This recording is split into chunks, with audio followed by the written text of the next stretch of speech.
Buenos días a todos.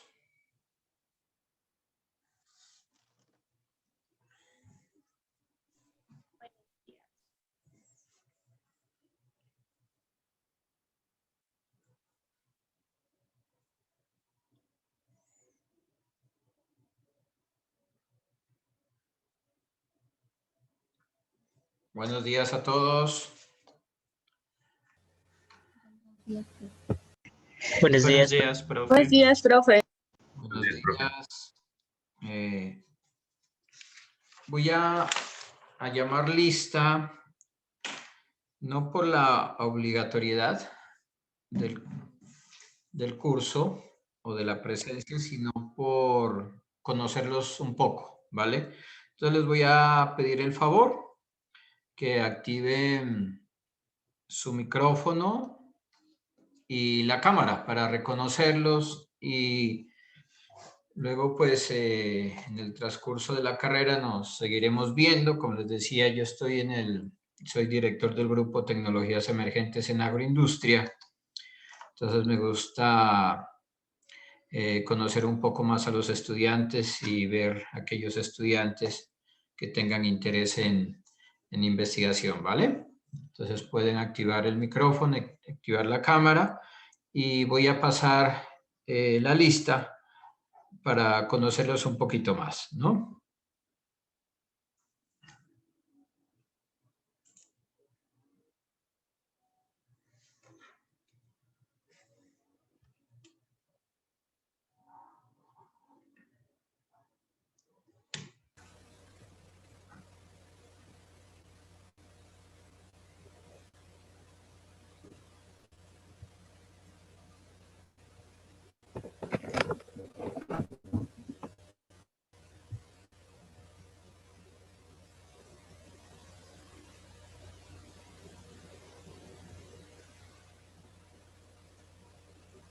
Bueno, vamos mejorando la asistencia. Ya vamos en 38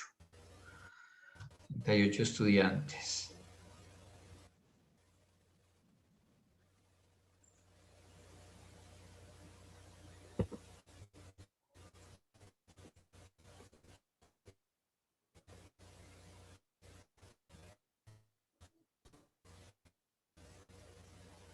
Bueno, vamos a ver cómo va la asistencia. Achicanoy Burbano, Angie Magdalena. Tal vez es la chica que me escribió que no podía asistir por problemas de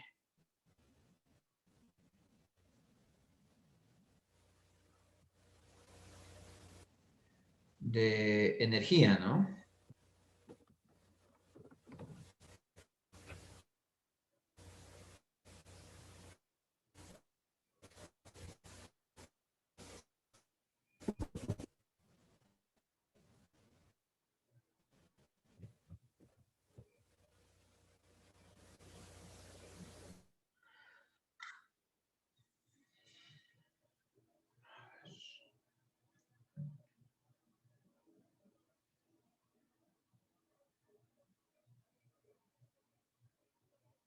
Estoy revisando la lista, me disculpan.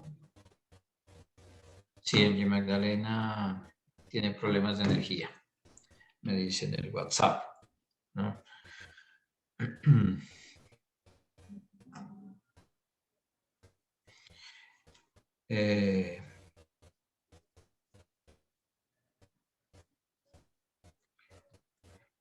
Armero Gómez, Mardeli.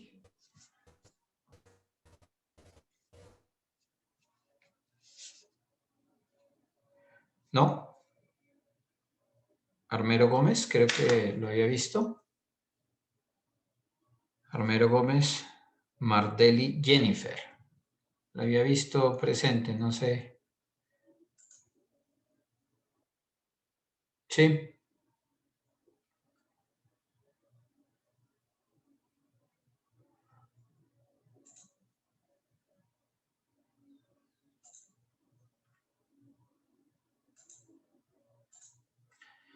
Bueno, voy a continuar. Ayala Rodríguez Davy, Alexander. Presente, profe. Muy bien. Buenos días, David. Bernal Portilla, Angie Alejandra. Buenos días, profe, presente. Por acá. Buenos días. ¿Dónde está? A ver, la veo. Aquí. Y Jennifer Armero ya la había llamado. Jennifer. Sí, profe, sino que cuando dije presente me sacó el internet, entonces no sé si me escuchó. Vale, no importa. Entonces estábamos Angie, Jennifer. Angie, ¿dónde? Angie Bernal. Buenos días, profe, acá. Como cada uno lo tiene en parte diferente, ¿no? Esto uno los ubica en todo el centro, otros, a ver, vamos a la, como son 38, me toca revisar las dos. ¿Dónde está Angie? Alza la mano, por favor. ¿En cámara o...? No, ya, listo. Es que como tengo dos pantallas, entonces tengo que pasar de la una a la otra. Muy bien. Betancur Riascos. Betancur Riascos, ¿no? Diana Carolina. Sí, profe, presente. Muy bien. María de los Ángeles Bolaños Díaz. Presente, profe. No la veo, María. Ok. Bueno. María Belén Cabrera. Buenos días, profe. Presente. Hola, María Belén, ya la veo. Alison Mariana Callejas Gómez. Buenos días, profe. Presente. Muy bien, Alison. Mariana es, ¿no? Alison Mariana Callejas. Sara Milena. Sara Milena Presente. Campaña. Ok. Cristian Daniel Castro. Cristian Daniel Castro Hernández. ¿Sí? ¿O es Cristian Fuertes que lo veo? Porque Hola, tengo profe, aquí... buenos días. Buenos días. Cristian Daniel Castro Hernández, ¿sí? ¿Es No, correcto? él es otro. Ah, Él es otro. él es otro. Bueno. ¿No está Cristian Daniel Castro Hernández? Cristian me comentaba que tenía un viaje, entonces por eso creo que no podía conectarse. Vale. Miguel Augusto Castro Martínez. Presente, profe. Hola, Miguel Augusto. Buenos días. Mario Andrés Charfuelán. Acá, profe. Buenos días. Permítame. ¿Dónde anda? A ver. Mario Andrés Charfuelán. Ah, ok. Ya lo veo. Buenos días. Mayerly Viviana. Buenos días, profe. Presente. Buenos días. Ángela María de Joy Navarro.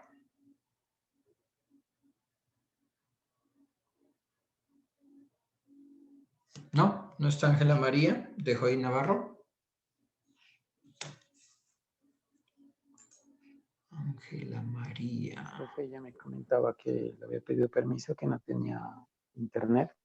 Ya. A ver, de pronto la otra estudiante. Por ejemplo, a veces cuando tengan problemas de luz, eso, algunos me han enviado comunicados, ¿no? Entonces me envían el de Sedenar o eso, donde dice la empresa evidentemente que en esta hora no va a haber servicio de energía, ¿ya? Efectivamente, Ángela María tiene problemas de energía. Vale. Por hoy de 9 a 2. Ángela Karina. Presente, profe. Hola, Ángela. Mario Alexander. Hola, Mario. No se lo escucha porque está con el micrófono apagado. Buenos días, profe. Qué pena. Bueno. Hola, Mario. Tranquilo. Jennifer, Geraldine, Enríquez Bastidas. Presente, profe. Hola, Jennifer. Luisa María Erazo, Benavides. Sí, profe, presente. Buenos días. Buenos días. Cristian Fuertes. Hola, Cristian. Presente, profe. Buenos días. Gabriel Gámez. Presente, profe. Buenos días. Hola, Gabriel. Buenos días. William Fernando García. Hola, profe. Buenos días. Hola, William. Buenos días. David Alejandro Garnica Guerrero. David Alejandro. No lo veo, no lo veo. No. Bueno. Arnold Jimmy Gomajoa. Presente, profe. Buenos días. Hola, Arnold. Buenos días. Jonathan David Granja Cabrera. Presente, profe. Buenos días. Hola, Jonathan. Buenos días. Juliet Estefanía López Erazo. Presente, profe. Buenos días. Hola, Juliet. Buenos días. Perdón. Sí, usted es Juliet Estefanía, ¿no? Sí, sí, señor. Okay. Y sigue Juliet Lucero. Presente, profe. Juliet Evelyn, ¿no? Ok, Sí, bueno. sí, señor. David Alfonso. David Alfonso Maigual Luna. ¿Dónde está? David Alfonso. ¿No? David Alfonso Maigual. ¿Ahí entró alguien? ¿Ustedes escuchan el sonido cuando alguien entra o sale? Sí, profe. Se escucha, ¿no? David Alfonso, ¿de pronto entró a la sala? ¿No? Karen Juliet Meneses. Presente. Hola, Karen, buenos días. Hola, profe. Camilo Alejandro. Hola, profe, aquí. Buenos días. Hola, Camilo, buenos días. Jefferson Andrés Muñoz. Hola, profe. Buenos días. Hola, Jefferson, buenos días. Adriana Rocío.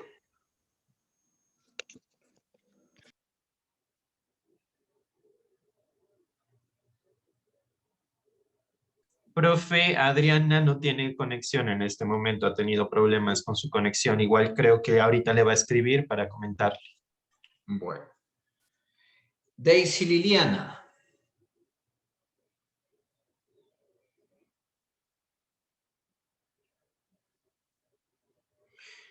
Daisy Liliana Muñoz. ¿No?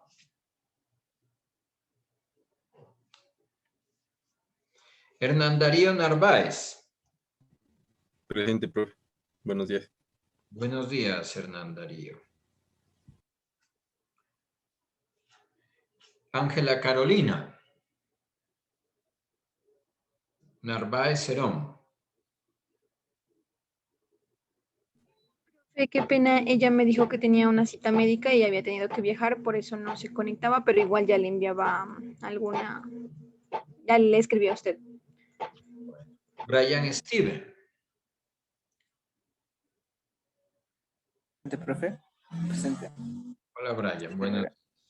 Hola, profe. Ángelo Adrián Niño Arteaga. Sí, profe, presente. Buenos días. Hola, Ángelo. Buenos días. Buenos días, profe. Hamilton Andrés.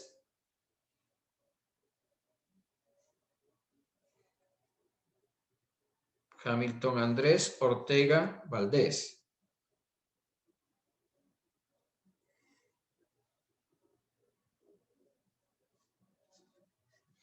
Santiago Fernando Pavón Martínez.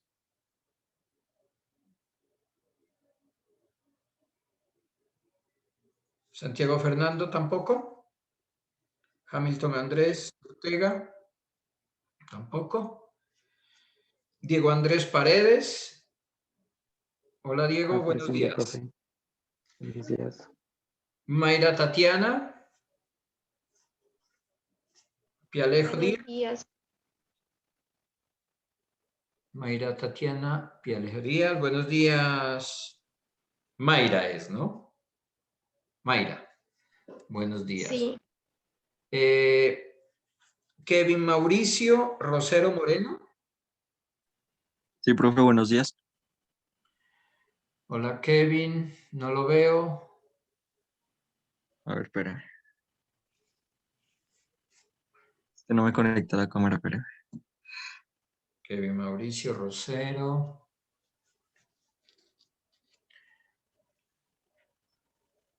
Bueno, ahorita la deja, ¿vale? Continúo. Diego Fernando Salas Burbano. Presente, profe. Hola Diego, buenos días. Hola. David Santiago. Buenos días, profe, ¿cómo está? Presente.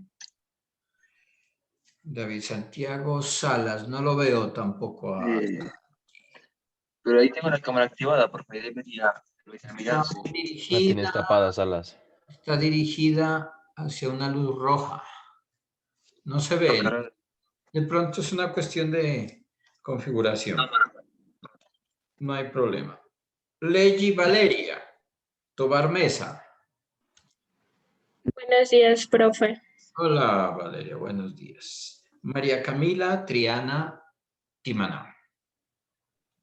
Buenos días, profe, presente. María Camila. Hola María Camila, buenos días. Diego Alexander Zambrano.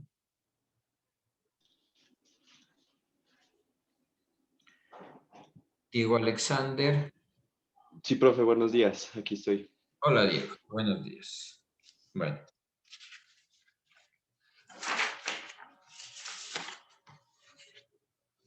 Bueno. Vamos a comenzar con unas preguntitas sencillas, ¿no? De lo que vamos a ver hoy. No sé si quieran de pronto comentar sus inquietudes o luego durante la clase, porque la clase, como saben, siempre la repasamos, revisamos todo el contenido y pueden hacer también las preguntas, ¿no? Que tengan. ¿Listo? Si tienen alguna pregunta, la pueden hacer en este momento, si quieren. O luego la pueden hacer, no hay problema. ¿Ok?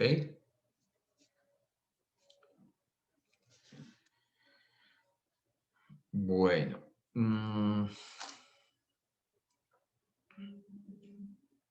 Voy a hacer una pregunta para todos, ¿no? Una pregunta para todos. Y si alguien la quiere responder voluntariamente, entonces lo hacemos. Para comenzar, ¿no? ¿Ustedes qué criterios utilizarían para considerar que unos datos observados provienen de una distribución normal? Voy a repetir la pregunta. ¿Qué criterios o parámetros estadísticos utilizarían para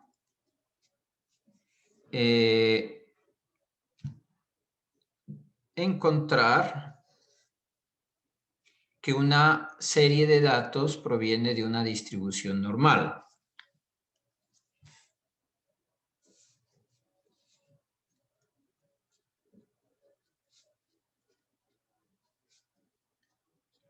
¿Alguien quiere responder? Disculpe, profe, ¿eso no se refiere a lo de kurtosis? Ese es un criterio, correcto. Ese es uno de los criterios. Ajá. Pues lo que nos decía es que debe estar entre -2 y 2, ¿no? Para que los datos se distribuyan normalmente. ¿La kurtosis? Sí, sí, señor. Bueno. Entonces, uno, la kurtosis. Profe, también la simetría. También la simetría. Correcto. La simetría, la kurtosis debe estar entre -2 y +2 para considerar que proviene de una distribución normal.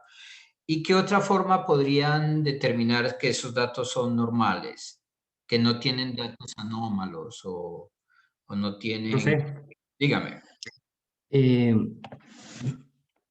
Si mal no estoy, también hay que tener en cuenta, digamos, si la moda, la mediana y la media coinciden. O sea, si coinciden esos tres, digamos, esas tres características, es más probable que los datos sean homogéneos. ¿Por qué? Porque la curva va a tener, digamos, como decía la compañera Camila, una simetría. Y no va a ser tan, digamos, tan sesgada hacia la izquierda o hacia la derecha. Entonces, también es un indicador. Si esos tres valores, digamos, son cercanos o son iguales, sería perfecto. Y ahí se diría que sí es normal. Bueno, muy bien. O sea, vamos ahí con 3 criterios, ¿vale? La kurtosis, la simetría, la moda, la mediana y la moda coinciden. O sea, los datos provienen de una distribución normal. Y de pronto otro criterio que podrían utilizar.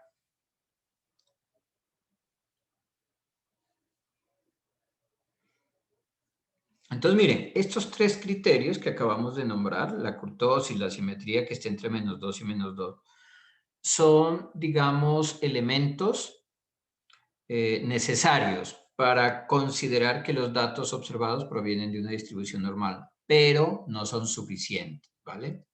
Además, un buen elemento a considerar es el que dice el compañero Arnold, que si la moda, la mediana y la moda coinciden, pues hay mucha simetría y los datos seguramente provienen de una distribución normal, también es válido. Y la última, ya digamos, para que no sea una condición necesaria, sino ya suficiente, es aplicar la prueba de distribución normal. A ver si hoy podemos verla y utilizar algún software. Podemos utilizar la prueba de distribución normal, ¿vale? Bueno.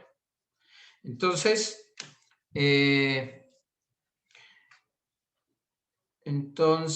los estudiantes... ¿Me repiten? El que dijo la kurtosis fue... Kevin Rosero, profe.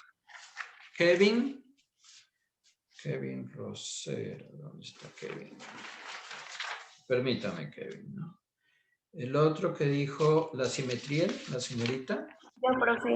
María Camila Triana. María Camila Triana. ¿Quién más? El otro es yo, profe. Arnold, profe. Arnold Gomajoa. Arnold Gomajoa. Bueno. Listo. Son 3 estudiantes, ¿no? Bueno, entonces, pues ellos en su quiz ya les puse un 5 y dejamos así los quizzes por hoy, ¿vale? Entonces vamos a comenzar con la clase propiamente y después de que veamos la clase vamos a mirar un poquito el StatGraphics, si lo tienen o si no lo miran conmigo, ¿ok? ¿Lo pudieron descargar de pronto? Sí, profe. Todos tienen ya, el StatGraphics que tienen es licenciado, el de la universidad. En mi caso, sí, profe. Vale. ¿En el caso de Arnold? Yo también, profe. Bueno, ¿cómo hicieron para obtener el software? Para que todos se enteren, por favor. Arnold. Sí, profe. Pues yo como le había comentado en la otra ocasión, el anterior semestre como mira estadística, el profe pues me compartió lo que es el archivo de instalación y pues ahí estaba la licencia y únicamente tenía que tener el correo institucional y ya seguía unos pasos para poder instalarlo. Eso, profe. En el caso de Mario, ¿cómo lo consiguió? Sí, similar, profe. También tenía el instalador y también con el código, con el correo de la universidad. Ya. Para tener la licencia. Porque la otra sería ponerse en contacto con el centro de informática o con el aula de informática para solicitar la licencia, ¿vale? Para que lo tengan de manera legal, ¿no? Y la otra opción que les había dado es simplemente nos vamos a la página de statgraphics.com y descargar el demo, pero ese demo solo tiene 30 días, ¿no? Para ser usado. Pero en 30 días la idea es que ya tengamos la licencia de StatGraphics y podamos descargarlo en nuestro computador. Esa es la idea. ¿Ok? Bueno. Entonces voy a compartirles aquí la pantalla, el curso.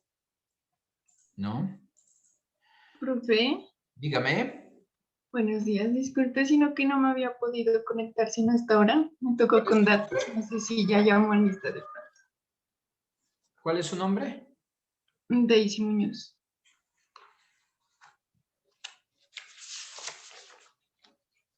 Muñoz Daisy, ok. Listo. No hay problema. Gracias. Bueno. Entonces hoy vamos a ver algunos conceptos básicos de estadística, ¿no? Y vamos a ver lo que es la estadística descriptiva. Estos conceptos, muchachos, ustedes ya los vieron, ¿no? Ya los vieron de alguna manera en su curso de estadística y probabilidad. Lo único que vamos a hacer hoy es repasar un poco, recordar esos conceptos básicos de estadística y utilizar un software. Entonces el software puede ser el StatGraphics, que podemos descargar, ya sea con la universidad con licencia o un demo de la página de statgraphics.com. O la otra es utilizar una página de Excel, ¿no? En Excel también hay posibilidades estadísticas para hacer eso. ¿Ok?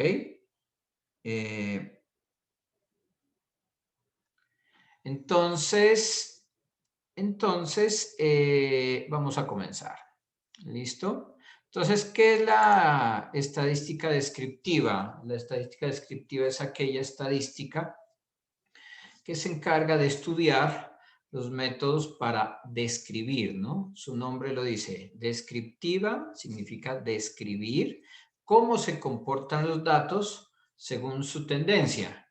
Entonces, los datos tienen dos tendencias. Una tendencia que puede ser asociativa o de centralización, o los datos pueden comportarse de manera dispersa o disociativa. Entonces, de eso se encarga la estadística descriptiva. ¿Ok? Bueno.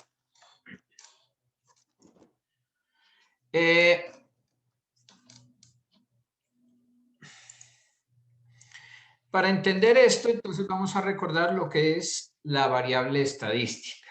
¿Vale? Entonces, la variable estadística es una característica o atributo que se observa en una unidad experimental o en un individuo, en un objeto, y esa variable o esa característica es susceptible de ser medida o ser clasificada, ¿vale? Ustedes, esta definición de variable estadística como característica que se observa en una unidad experimental y que es susceptible de ser medida o clasificada, ¿a qué concepto que vimos en la clase pasada se les parece? ¿Mm? ¿Un factor? ¿Mm? ¿Un factor no es? No, no propiamente, porque el factor, ella era aquella variable que podemos controlar y que su cambio produce un cambio en la variable de respuesta. Entonces, fíjese que la variable estadística, al ser una característica que uno mide, que uno clasifica y que observa en una unidad experimental, se parece más entonces ¿a qué, muchachos? A un nivel, profe. ¿A una variable de respuesta? A una variable de respuesta, correcto. ¿Vale? Entonces, la variable estadística realmente es la variable de respuesta en una unidad experimental. Porque si ustedes ven la definición de variable de respuesta, es aquella característica, ¿no?, de un proceso o de un producto que se puede medir, Es decir, las variables de respuesta se miden de manera cuantitativa o numérica o de manera cualitativa o categórica, ¿vale? Entonces, la variable de estadística en la unidad experimental corresponde a la variable de respuesta, ¿ok? Entonces, esa variable estadística puede ser cuantitativa o numérica o cualitativa o categórica. Vamos a ver unos ejemplos, ¿no? De variables cuantitativas o numéricas y variables cualitativas o categóricas. Entonces, las variables cuantitativas, aquí tenemos dos ejemplos, dos clasificaciones. Unos que lo que son las variables continuas.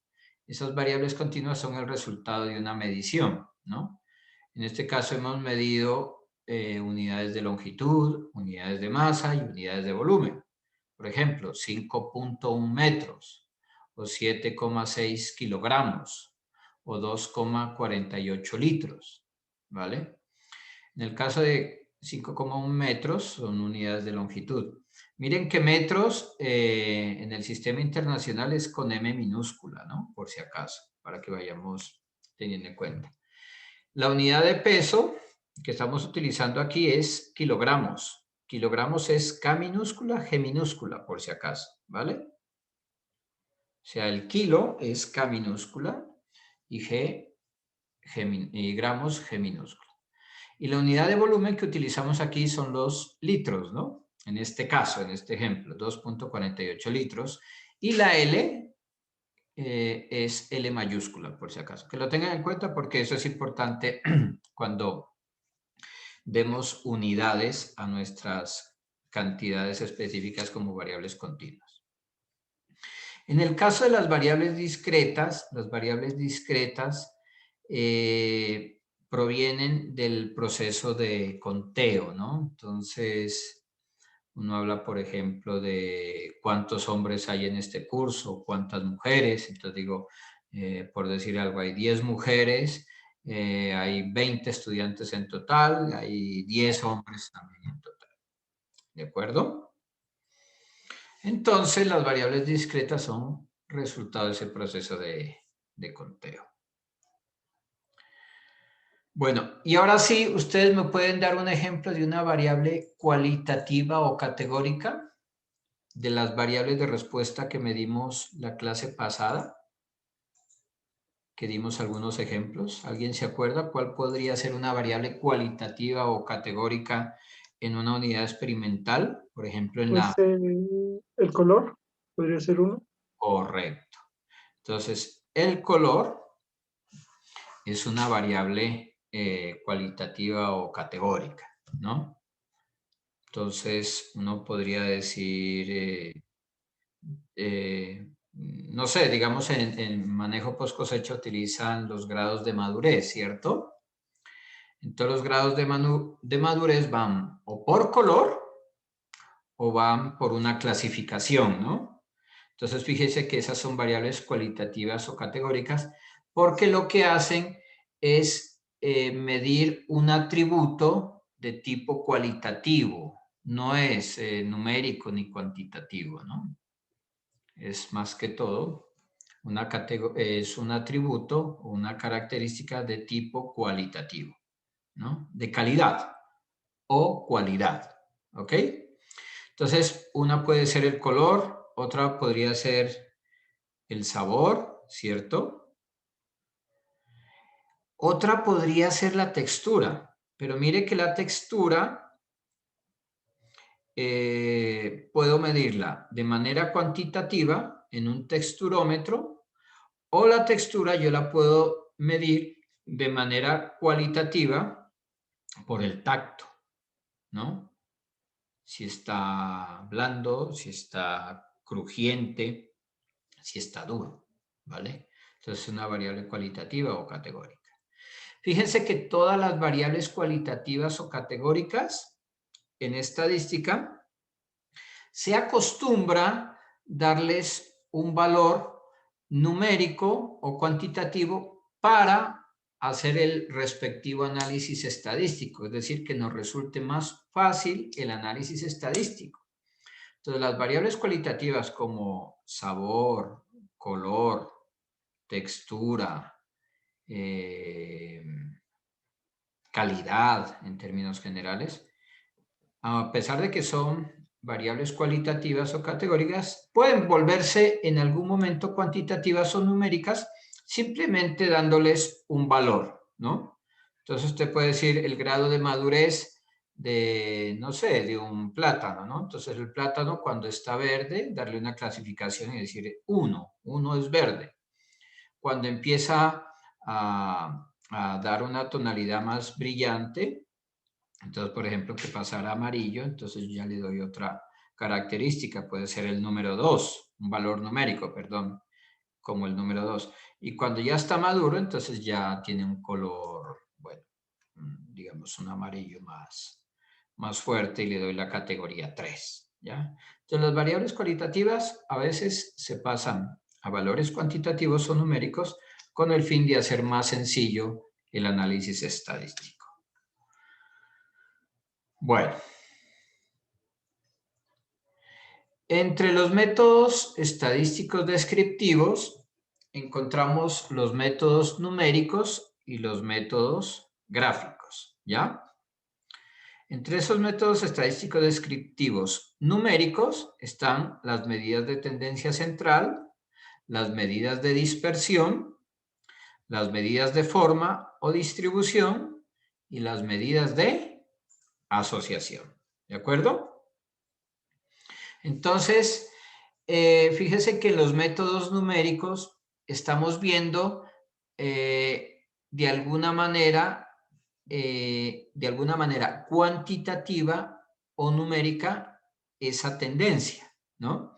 Entonces, las medidas de tendencia central serán por asociatividad y ahorita miramos cuáles son. Las medidas de dispersión, como su nombre le dicen, es porque se están tomando una tendencia dispersa o de, habíamos dicho aquí, de dispersión o disociatividad, ¿no?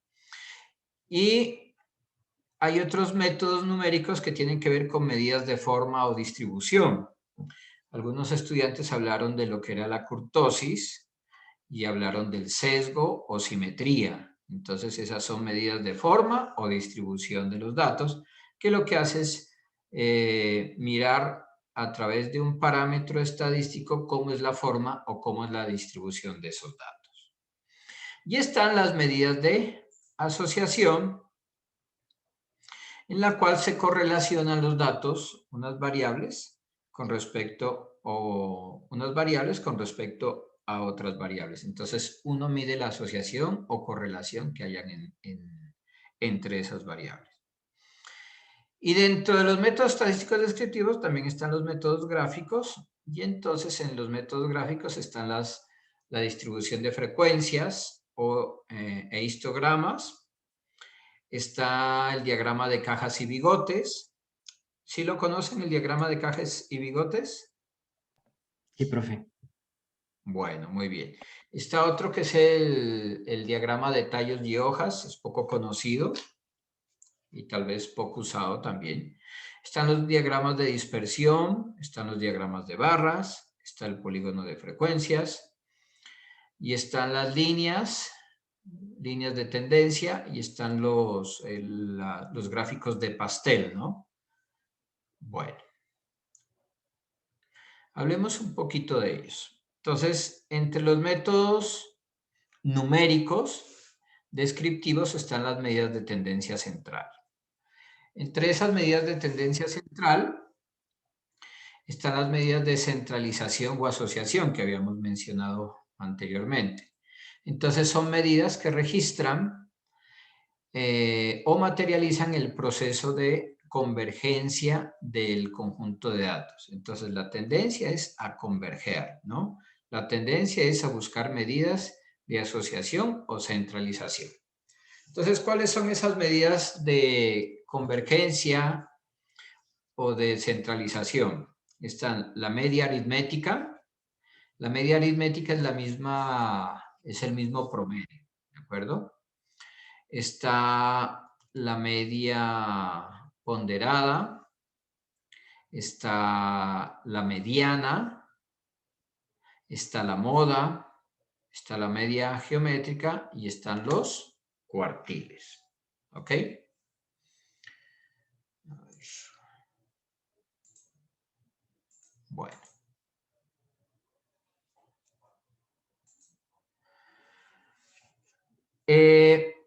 Entonces, dentro de esas medidas de tendencia central, miremos qué es la media aritmética. Entonces, la media aritmética es la suma de todos los valores. ¿Aló? ¿Sí me escuchan? Sí, profe. Bueno, entonces, dentro de la media aritmética, la media aritmética es la suma de todos los valores de una variable divididos por el número de valores considerados. ¿Ok? Entonces, aquí simplemente hacemos la sumatoria de esa variable, de todos los valores o de todos los datos, y después de hacer la suma de todos esos valores o datos observados, lo dividimos entre el número de datos. Y eso es la media aritmética o promedio, ¿cierto? Eso pues ya lo conocen ustedes. La otra es la media ponderada. La media ponderada atribuye distinto peso o influencia o porcentaje a cada uno de los elementos o datos que componen esa observación. Entonces, para ello, cada valor o cada dato se multiplica por el peso o porcentaje que se desea atribuirle y se suman después esos productos así obtenidos y el resultado se divide por la suma de los pesos o porcentajes. ¿Ya? Entonces, la media ponderada, ¿alguien me puede dar un ejemplo de una media ponderada que ustedes la utilizan mucho, sobre todo al final del semestre? Un ejemplo. Un ejemplo. Pues sí, ¿El profe, promedio de una nota? Eso, exacto. Cuando se saca la nota final de alguna materia, conocemos, digamos, los porcentajes que le da el profesor a cada una de las notas, a cada uno de los, digamos, de las actividades realizadas y pues al final simplemente hacemos la suma y como pues es una probabilidad, la probabilidad o digamos la suma de los pesos siempre ahí sería 1, entonces pues no haríamos la división, pero digamos, sería así, digámoslo así. Muy bien, muy bien. Ese es el mejor ejemplo. La media ponderada, el mejor ejemplo es la nota final, ¿no? Entonces uno lo que hace es coger cada nota y la multiplica por digamos, el porcentaje. Cuando yo les digo, por ejemplo, que es el 25%, entonces ustedes multiplican esa nota o cada parcial por el punto 25, ¿no? Que sería 25 dividido 100 es 0,25.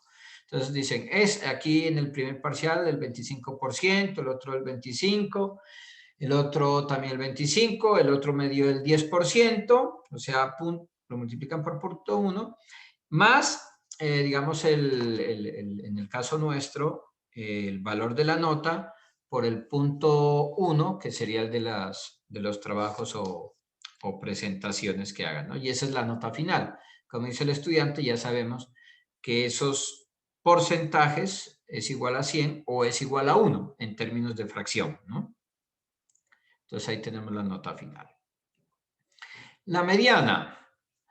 La mediana se da cuando nosotros organizamos los datos que hemos observado que tenemos, entonces los ordenamos. Uno los puede ordenar de forma ascendente o descendente y entonces se llama mediana al valor que se encuentra exactamente en la mitad de esa serie de datos ordenados.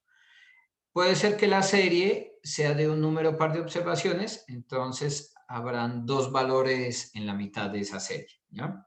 Entonces lo que hace uno es tomar esos dos valores que están en la mitad de los datos y los divide entre dos, y esa es la mediana. Entonces la mediana es la media aritmética de ambos valores que estén ahí, en el caso de números pares. Cuando es impar, simplemente es el dato que esté en el centro de esa serie de datos ordenados. Esa es la mediana. Y la moda es el valor que más se repite, ¿no? En ese conjunto de datos observados. Ya hay otra media, que es la media geométrica, es menos utilizado tal vez, pero también a veces es importante. Esa media geométrica se da cuando tenemos una progresión, digamos, de datos.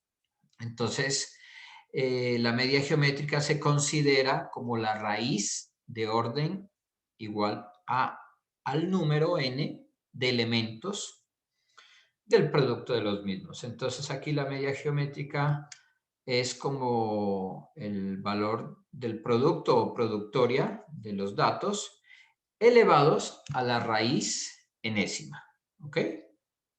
A la raíz n, o elevados a la, sí, a la raíz, o le sacamos la raíz enésima del número de datos. Y esa es la media geométrica. Entonces, la media geométrica sería el valor de x1 por el dato x2 por el dato xn, y a ese le sacamos la raíz enésima, ¿ok? O lo elevamos a la 1 sobre n, que es lo mismo. Esa es la media geométrica. Bueno, y ahorita sí hablemos de medidas ya de tendencia central. Una medida de tendencia central muy utilizada son los cuartiles, ¿ya? Los cuartiles son medidas que dividen los datos en K partes iguales. Entonces yo puedo dividir mi conjunto de datos o observaciones en cuatro partes, entonces yo hablo de cuartiles. O mis datos los divido en 10 partes y hablamos de deciles. O si cojo mis datos y los divido en 100 partes y hablamos de percentiles.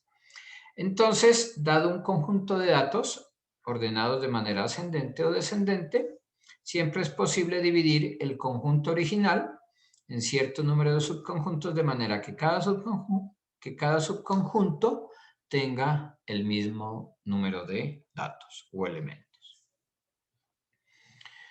Bueno, ahorita hacemos un ejemplo de todo esto. Bueno, hay otro método numérico que se denominan las medidas de dispersión, ¿ok? Entonces, en las medidas de dispersión más utilizadas están el rango recorrido. Entonces, ¿qué es el rango recorrido? El rango recorrido es cuando tenemos un conjunto de datos y entonces habrá siempre un valor máximo y un valor mínimo.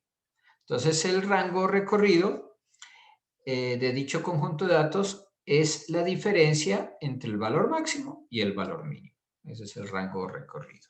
¿Ok? Otra medida de dispersión que la utilizan mucho ustedes en estadística y la vamos a utilizar en este semestre, todo el semestre, es esto, señores, la varianza. ¿Ya? Entonces recuerden bien esta fórmula porque la vamos a utilizar durante todo el semestre. Y es la varianza, ¿no? Entonces, la varianza es la suma de las diferencias entre las observaciones o datos que tenemos y la media aritmética de nuestros datos. Entonces, la suma de esas diferencias entre cada observación y la media aritmética, la sumamos y cada suma, primero la elevamos al cuadrado y voy haciendo la suma de esas diferencias. Entonces, al conjunto de la suma de las diferencias entre cada observación y la media aritmética elevada al cuadrado, lo dividimos entre n-1 observaciones. Y eso es la varianza. ¿Vale? Bueno, ¿alguien se fue de la sala? Entonces, la varianza es la sumatoria de la diferencia entre el dato observado, X, y la media aritmética de los datos observados. Esa diferencia la elevo al cuadrado y lo que me dé la sumo entre todos los datos y las diferencias y la media aritmética, ¿vale? Elevado al cuadrado. Todo eso lo divido entre n-1 y es lo que tenemos la varianza con el símbolo S cuadrado, ¿ok? Entonces, la varianza, si a la varianza le sacamos la raíz cuadrada, obtenemos lo que llamamos la desviación típica o estándar. Entonces, la desviación típica o estándar es la raíz cuadrada de la varianza. ¿Ya? Y otra medida de dispersión muy utilizada es el coeficiente de variación. ¿Qué es el coeficiente de variación? Es el cociente entre la desviación típica, S, y la media aritmética X barra. Entonces, mide el grado de variación relativa de los datos. Entonces, el coeficiente de variación es igual a la desviación típica o estándar dividido entre la media aritmética en términos porcentuales. O sea, esto va por 100. El coeficiente de variación siempre va en términos porcentuales.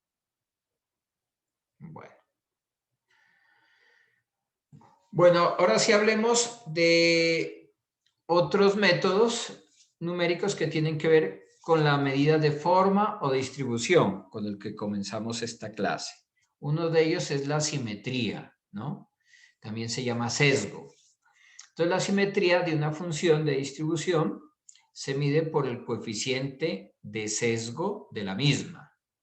Este coeficiente se calcula sobre la base de datos estandarizados. Es decir, cuando nosotros veamos ahorita con StatGraphics el sesgo y la kurtosis, estos datos siempre se hacen en forma estandarizada. ¿Qué significa en forma estandarizada? Lo que hacemos es restar a cada dato la media de la muestra o la media aritmética, y dividimos ese resultado por la desviación típica, ¿vale? Por la desviación típica S. Entonces, esos datos estandarizados nos dan ese coeficiente de sesgo que debe estar entre -2 y +2 para considerar que los datos provienen de una distribución normal. Habíamos dicho que el coeficiente de sesgo es una condición necesaria, pero no suficiente para considerar que los datos provienen de una distribución normal, o dicho de otra manera, que los datos son normales. Y la otra forma o medida de distribución es la kurtosis, ¿ya? La kurtosis lo que hace es medir ese mayor o menor aplanamiento de la curva de distribución, ¿de acuerdo? Entonces, el mayor o menor aplanamiento de la curva de distribución debe también, igual que el coeficiente de sesgo, debe estar entre -2 y +2 para considerar que los datos provienen de una distribución normal, o dicho de otra manera, se distribuyen normalmente. Entonces, en la kurtosis, si el coeficiente de sesgo es mayor que 0, estamos viendo una curva que es leptocúrtica, es decir, más apuntada que la curva normal, ¿vale? Cuando es mayor que 0 el coeficiente de kurtosis. O el coeficiente de kurtosis es menor que 0, es decir, que la curva es platocúrtica, es más plana que la distribución o la curva normal. Pero si el coeficiente de sesgo es igual a 0, la curva es mesocúrtica, es decir, es perfectamente normal, ¿vale? Bueno, no sé si aquí les puedo mostrar en internet. Vamos a ver aquí el coeficiente de kurtosis. Para que lo vean, para que vean la gráfica.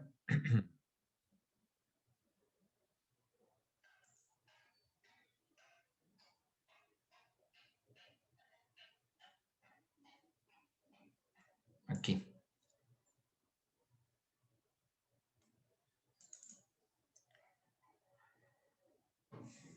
Ahí están viendo ustedes el acceso a la página. Sí, profe. Sí, profe. Bueno. Miren, aquí está, ¿no? Entonces, aquí está la mesocúrtica, es decir, el coeficiente de kurtosis es igual a 0, ¿no? Es decir, es una curva normal. Aquí está la leptocúrtica, es decir, el coeficiente de kurtosis es mayor que 0, es más apuntada que la curva normal o mesocúrtica. Y la platicúrtica es esta de aquí abajo, ¿no? Donde el coeficiente de curtosis es menor que 0, ¿vale? La platicúrtica. Y veamos un coeficiente aquí de sesgo, ¿no? O de simetría.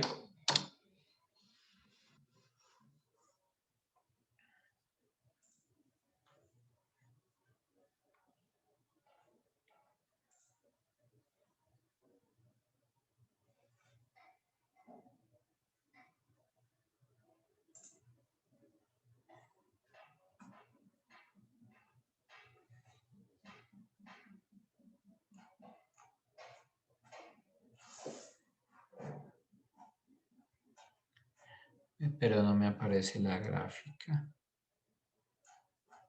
No sé por qué.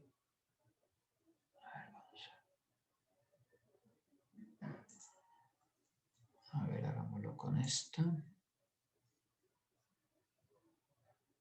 Es la misma.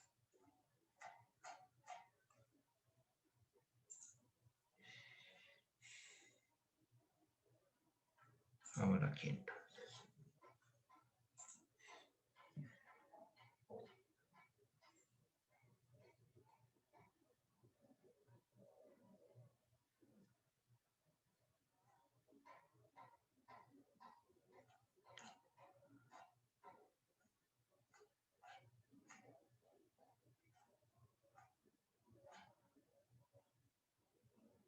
Ah, bueno, aquí está.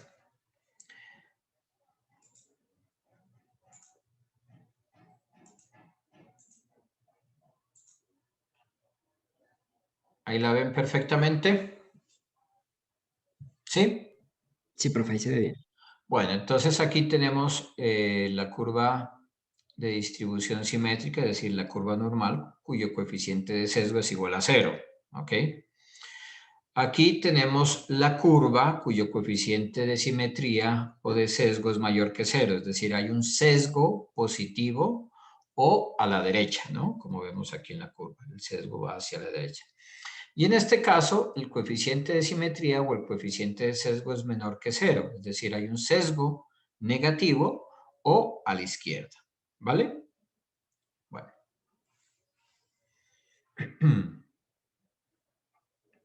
Volvamos a nuestro curso. Bueno, hay otras medidas de asociación que establecen o permiten establecer el grado de asociación entre variables. Recuerden que en este curso de diseño de experimentos, todo se hace a través de modelos matemáticos, ¿vale? Entonces nosotros para describir cualquier fenómeno vamos a hacer una correlación o una asociación entre los factores, ¿no?, que afectan la unidad experimental y la variable de respuesta. Entonces digamos que los factores son x1, x2, x3. Entonces esos factores influyen sobre la variable de respuesta y, ¿ok? Entonces, ¿qué pasa? Lo que uno hace con estas medidas de asociación es establecer una correlación de manera que yo pueda decir cuál es el grado de asociación entre los factores x1, x2, xn y la variable de respuesta y. Y de esa manera puedo establecer cuál es el grado de asociación entre esos factores de manera que me permitan predecir con un alto grado de confiabilidad el grado de variabilidad de la variable de respuesta, ¿vale? Entonces, para establecer ese grado de asociación entre los factores y la variable de respuesta, existe el coeficiente de correlación de Pearson, llamado R. Ese coeficiente de correlación de Pearson se hace exclusivamente para variables cuantitativas, ¿vale? Y digamos que para variables cualitativas se utiliza más el coeficiente de correlación de Spearman, con este símbolo phi, ¿Ok? Bueno. Por ejemplo, cuando ustedes establecen cuando veían en métodos numéricos el grado de asociación entre unos datos y una variable de respuesta, utilizaban mucho los modelos de regresión lineal, ¿cierto? Y esos modelos de regresión lineal establecían un coeficiente de determinación R, y entre más grande R o más cercano a 1, mayor grado de correlación o asociación entre los factores y su variable de respuesta. De esa manera, entre mayor asociación, permite predecir de mejor manera el grado o predecir un estimado de la variable de respuesta con un nivel de significancia o de confianza, con un nivel de confianza alto, ¿ya? Bueno. Otro método numérico que utilizamos en estadística es la distribución de frecuencias. Ustedes lo han utilizado siempre, ¿no? Entonces, la distribución de frecuencias son cuadros o tablas que agrupan los datos en diferentes clases o categorías, ¿ya? En este ejemplo, yo he agrupado por una variable estadística que se llama edad. Es una variable cuantitativa, ¿no? En el cual la edad está distribuida en diferentes clases o categorías. Entonces tengo una clase o categoría entre 0 y 4 años, otra categoría entre 5 y 9 años, otra categoría entre 10 y 14 años, otra categoría entre 15 y 19 años y otra categoría entre 20 y 24 años. ¿Correcto? Entonces, dentro de cada clase o categoría hay un cierto número de observaciones o datos que se llaman frecuencias. Entonces, la frecuencia es el número de datos o observaciones que existen entre cada clase o categoría. En el caso de la edad, para la categoría o clase de 0 a 4 años, hay 10 personas o datos. Entre 5 y 9 años hay 15 datos. Entre 10 y 14 hay 30 datos. Entre 15 y 19 hay 20 datos o personas. Y entre 20 y 24 años hay 15 datos o personas. Entonces, esta frecuencia es el número de datos en cada clase o categoría. Si yo sumo todo esto, ¿cuántos datos o personas tengo? Muchachos, ¿cuántos datos o personas tengo en total? Muchachos, ¿sí me escuchan? 90. 90. 90, profe. ¿Vale?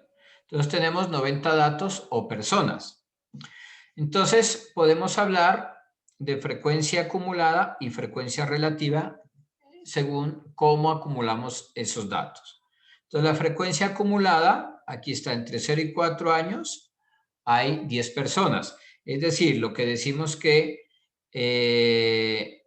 el 11% de las personas tienen una edad menor a 4 años, ¿vale? ¿De dónde sale el 11%? De dividir 10 entre el número total de observaciones o personas, ¿vale? 10 entre 90 me da 0,11, ¿vale? Entonces, el 11% tiene una edad menor a 4. Luego, hay 15 datos entre 5 y 9. ¿Qué digo aquí? Que hay una frecuencia acumulada de 25 datos. ¿Ok? Si tenemos 25 personas, podemos decir que hay 25 entre 90. Háganlo ustedes ahí en su calculadora. ¿Cuánto les da? Muchachos. 25 entre 90. 0,27. 25 entre 90. Sí, 0,27. 0,27. Bueno. Entonces, aquí diríamos que el 27% tiene una edad menor a 9 años. Y esta frecuencia relativa resulta simplemente de dividir divídame aquí 15, que es el número de personas que está en la categoría de 5 a 9, dividido entre 90. ¿Cuánto le da? 15 entre 90. 0,16. 0,16. Esa frecuencia relativa solo se atribuye a la fracción de 15 personas, ¿vale? Es decir, que hay un 16.6 personas que pertenecen a esa categoría, ¿vale? A eso se refiere aquí la frecuencia relativa. Y les pregunto, ¿cuál es el porcentaje de personas que tienen una edad menor a 9 años?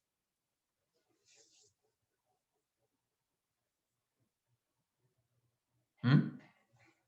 La suma de esas dos frecuencias relativas, de 0.11 y 0.16, que es 0.27. Eso es, ¿vale?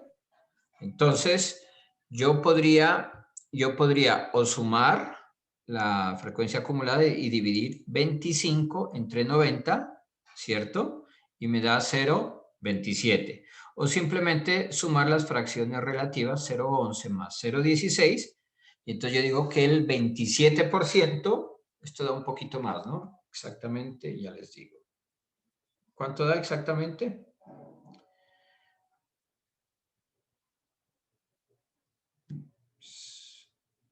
¿Cuánto da exactamente? 0,11. 0.16. El 27.6% de las personas, ¿no? De esta muestra, el 27% tienen una edad menor ¿a qué? A 9 años, ¿cierto? O dicho de otra manera, el 11% tiene una edad menor a 4 años y el 16.6% tiene una edad menor a 9 años. O dicho de otra manera, existen 10 personas que tienen una edad menor a 4 años y 15 personas que tienen una edad menor a 9 años, ¿vale? Entonces, la frecuencia acumulada da por la suma de los valores o datos observados. 10 más 15, 25, 25 más 30, 55, 55 más 20, 75 y 75 más 15, 90. Si ustedes dividen 10 entre 90, les da el porcentaje acumulado que tiene una edad menor al valor o a la categoría dada. Entonces aquí el 100% tiene una edad menor a ¿qué? A 24 años. Aquí, ¿qué porcentaje de personas tienen una edad menor a 19 años, muchachos? 0.83.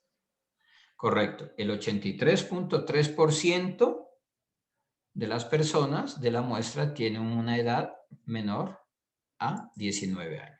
Es decir, 75 entre 90. Y así, ¿no? ¿Vale? Entonces, yo puedo indicar estos datos de forma porcentual o de forma acumulada. ¿Vale? Lo importante es saber interpretar en cada caso qué significa, ¿no? Bueno, el histograma es la representación gráfica de esta distribución de frecuencias. Ahorita lo vamos a hacer con StatGraphics, ¿vale? Hay otros diagramas utilizados para representar nuestros datos. Uno es el scatter plot o diagrama de dispersión. Otro es el diagrama de cajas y bigotes. Yo lo puse aquí en inglés porque hay unas versiones que están en inglés de StatGraphics, Box and Whisker Plot, o sea, diagrama de cajas y bigotes. El otro es el diagrama de tallos y hojas, que realmente no lo vamos a utilizar. Y los otros son el coeficiente de asimetría, ¿no? El skewness y el coeficiente de kurtosis, ¿ya? Que vamos a utilizar. Bueno, hasta ahí pues hemos hecho un recuento rápido de la estadística descriptiva y entonces vamos a hacer un break, pero les pido el favor que tengan a mano el StatGraphics para comenzar a hacer unos ejercicios, ¿vale? Entonces tengan el StatGraphics listo. Vamos Vamos a ver si yo lo tengo por aquí. Y ahí comenzamos. Entonces hacemos un break de 10 minutos y utilizamos el StatGraphics, ¿ok? Bueno, profe. Bueno, vamos a hacer aquí una pausa.